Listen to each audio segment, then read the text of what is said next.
উত্তর চব্বিশ পরগনার বাসন্তী হাইওয়েতে কেন্দ্রীয় বাহিনীর রুট মার্চ। ইতিমধ্যেই রাজ্যের একাধিক জায়গায় পৌঁছেছে কেন্দ্রীয় বাহিনী। চলছে রুট মার্চ। আসন্ন 2026-এর বিধানসভা নির্বাচন ধামামা বেজে গেছে। রাজ্যের বিভিন্ন জেলায় কেন্দ্রীয় বাহিনী মোতায়েন করা হয়েছে।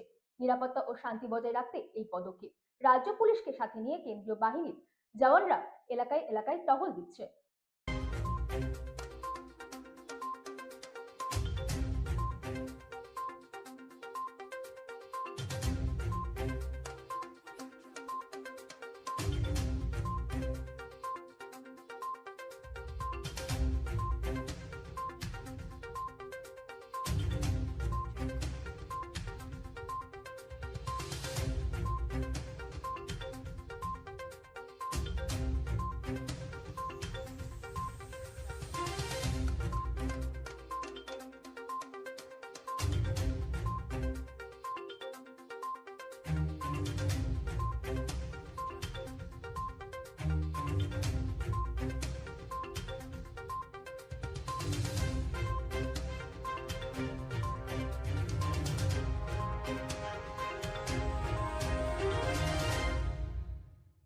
পাবনা জেলার ঈশ্বরদী উপজেলার দাসুরিয়া ইউনিয়নের ভবানীপুর উত্তরপাড়া গ্রামে ঘটে গেছে হৃদয়